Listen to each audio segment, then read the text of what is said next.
कहानी सुनाती हूँ एक आदमी की जो अक्सर अपने परिवार के प्रति समर्पित था और बहुत अच्छा कमा रहा था।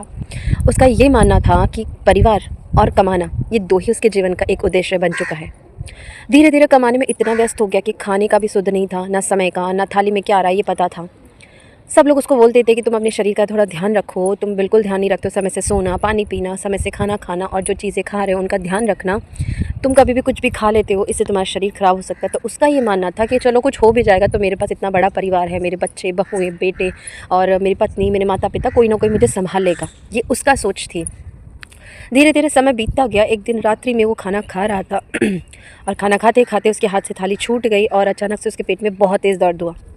अब सब लोग घबरा गए, उसको तुरंत हॉस्पिटल लेके गए क्योंकि जैसे कि पैसे की कोई कमी नहीं थी, बहुत बड़ा बंगला, नौकर-चाकर, गाड़ी सब कुछ था उसके पास में। तो अच्छे से हॉस्पिटल में ले जा कर के उसका इलाज चालू करवाया और डॉक्टर ने कहा कि इनके पेट में घाव हो चुके हैं और वो घाव बढ़ सकते हैं अगर इनका समय पर ध्यान नहीं दिया गया। इनको टॉयलेट में बैठने में प्रॉब्लम हो सकती है, इनको अकेले मत छोड़िए, इनको टॉयलेट साथ लेकर जाइए, खाने में लिक्विड दीजिए और अक्सर ध्यान रहे इनको फूड पाइप के ज़रिए मतलब एक नली निकाली जाएगी जिसमें इनको लिक्विड दिया जाएगा। ये मुँह से भी नहीं चबा पाएँगे, अगर चबाएँगे तो डाइजेस्ट नहीं होगा, ये घाव इतने ज़्यादा हो चुके हैं।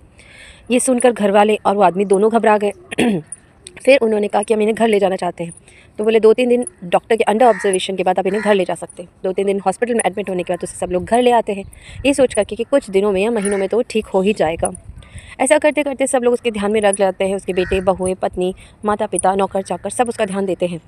15 दिन बीतते हैं, 20 दिन बीते, डॉक्टर घर आके चेकअप भी करते रहते हैं बीच-बीच में हर हफ्ते। और जैसे कि डॉक्टर्स को लगने लगता है 1 महीना 2 महीना बीत जाता है कि भई अब थोड़ा-सा इम्प्रूवमेंट होने लगा है, ये कि उसको वो नलकी निकाल के डायरेक्ट वो मुँह से लिक्विड खा सकता है, थोड़ा बहुत बैठ सकता है, इतना इम्प्रूवमेंट हो रहा है।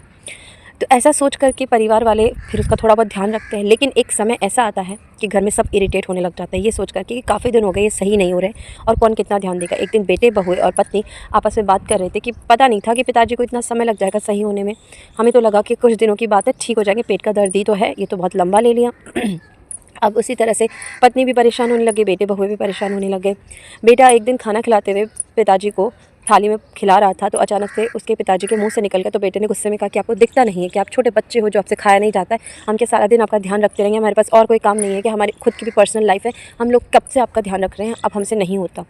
और एक दिन उसी रात को जब उसकी पत्नी उसके बगल में सो रही थी तो उसे टॉयलेट जाना था, उसने अपनी पत्नी को जगाया तो पत्नी ने गुस्से में कह दिया कि तुम्हें तो कोई काम धाम है नहीं, सारा दिन बिस्तर तोड़ते रहते हो, अब मैं तो थक जाती हूँ सारा दिन काम कर करके, मुझे तो सोने तो परेशान मत करो। उस आदमी ने कोशिश की बेड से नीचे उतरने की तो वो गिर गया और वहीं उसका टॉयलेट निकल गया और उसके कपड़े गंदे हो गए तो उससे बिस्तर भी गंदा हो गया। जब सुबह वो उसकी पत्नी उठी तो उसकी पत्नी ने कहा ये क्या तरीका है, पूरा बिस्तर कपड़े सब गंदे कर दिए, मुझे उठाया क्यों नहीं? बोले तुम्हें उठाया था लेकिन तुम मना कर दी थी, तुम उठी नहीं। तो उसकी पत्नी ने कहा हाँ तो तुम्हारी तरह फालतू नहीं हूँ, सोती हूँ, थक जाती हूँ इसलिए सोती हूँ, अब तुम्हारे साथ मैं सो भी नहीं सकती इस बिस्तर पे, तुमने इतना गंदा कर दिया इसमें बदबू मार रहा है। ऐसा करके धीरे धीरे सब घर वाले से परेशान होने लगे थे कि वो सही नहीं हो रहा है। तो डॉक्टर्स को उन्होंने बोला कि आप इन्हें हॉस्पिटल में एडमिट कर दीजिए, जो खर्चा आएगा हम दे देंगे, क्योंकि उन्हें तो कोई कमी नहीं थी पैसों की। तो डॉक्टर ने बोला एक दिन का लगभग 15 से 20 हज़ार आ सकता है, एक वार्ड का प्राइवेट का। तो बोले ठीक है हम दे देंगे।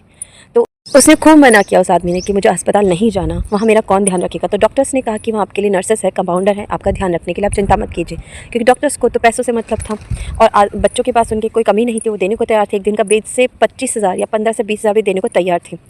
उस आदमी को अस्पताल ले जाया जाता है, वहाँ एडमिट करा जाता है। तो जिस वार्ड में, जिस प्राइवेट रूम में उसको शिफ्ट किया जाता है, वहाँ पर एक कृष्ण जी की फ़ोटो लगी थी बांसुरी बजाते और मुस्कुराते हुए। जब वो लेटा था और उसे थोड़ा बहुत होश आया क्योंकि वो सो चुका था थक के, तो उसने नोटिस किया कि उसके ठीक सामने कृष्ण जी की फ़ोटो है और उसने कहा कि माधव आज तुम मुस्कुरा रहे हो मुझ पर, है ना, कि आज तुमने वो सच मुझे बता दिया जो मैं झुठला चुका था। क्योंकि जब ऐसा हुआ था, जब वो आदमी कम कमाता था, गरीब था, जब उसकी शादी हुई थी, बच्चे भी नहीं हुए थे, तो वो कृष्ण का बहुत बड़ा भक्त था। भोग लगाना, आरती करना, भगवान को बिना अर्पित करे कुछ नहीं खाना और थोड़ा बहुत भी जो कमाना उसको दान देना, ऐसा उसका नियम था। लेकिन जैसे जैसे शादी हुई, बच्चे हुए, वो व्यस्त हो गया, कमाने के लिए प्रति समर्पित होता गया, उसे और कमाई का नशा चढ़ता गया। उसे ऐसा लगा मेरा परिवार बढ़ रहा है, सब कुछ इसी के लिए करना है, परिवार के लिए ये जिम्मेदारी अपनानी है, इतना कमाना है, रोज़ कुछ ना कुछ उसके दिमाग में ये चलता था कि आज मैं ये कर लूँ, वो कर लूँ, इससे मेरा परिवार को सुख होगा, मेरे को सुख होगा। इन सब में इतना व्यस्त हो गया कि वो भगवान को पूरी तरह से भूल चुका था और उसे लगा था कि मेरा परिवार ही सब कुछ है तो मुझे आने बुरे समय में संभाल लेगा। लेकिन जब उस वार्ड में कृष्ण की फ़ोटो देखी तो उसे एहसास हुआ कि पहला सुख निरोगी काया ऐसे ही नहीं कहा गया है। आज उसका शरीर काम नहीं कर रहा तो कोई भी उसका साथ नहीं दे रहा। एक समय के बाद सबने उसको नकार दिया, धिक्कार दिया कि उसने सारी ज़िंदगी उनके लिए कुछ ना कुछ किया, इवन सब कुछ ही उनके लिए किया, लेकिन आज उससे इतना बड़ा परिवार मिलकर के संभाल नहीं सका।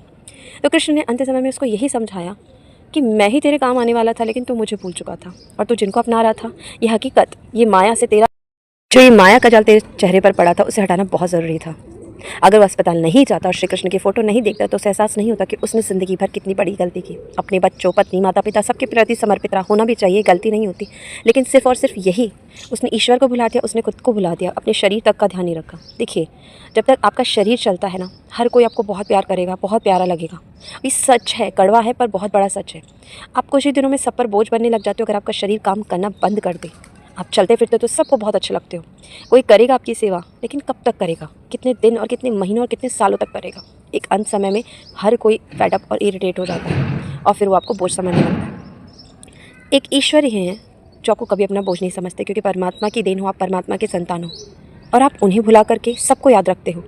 तो ईश्वर अंत समय में आपको यही मौका देते हैं कि आपके पास समय है, अगर चाहो तो याद कर लो और अपना अंत समय सुधार लो। यही उस आदमी के साथ हुआ।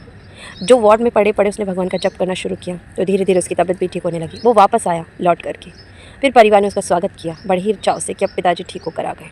तब उसने कहा कि अब मुझे इस सब के बीच में नहीं रहना, मुझे इन सुख संपत्तियों से, परिवार से सब छूट चुका है, मैं यहाँ से जाना चाहता हूँ और अब ईश्वर में अपना समय देना चाहता हूँ। उसने सब कुछ छोड़ दिया, अपने घर वालों के नाम कर दिया जो उसने कमाया था और वो ईश्वर के धाम चला गया, सिर्फ ईश्वर की सेवा करने के लिए, गरीब लोगों की सेवा करने के लिए, संतों की सेवा करने के लिए, ताकि उसका अंत समय सुधर सके। तो देखा आपने, अंत समय में सिर्फ ईश्वर और आपका शरीर, ये दो ही चीज़ काम आती है और हम इन दोनों को भूल करके सबको याद रखते हैं। तो कोशिश है छोटी सी कहानी से बहुत बड़ी सीख लेने की।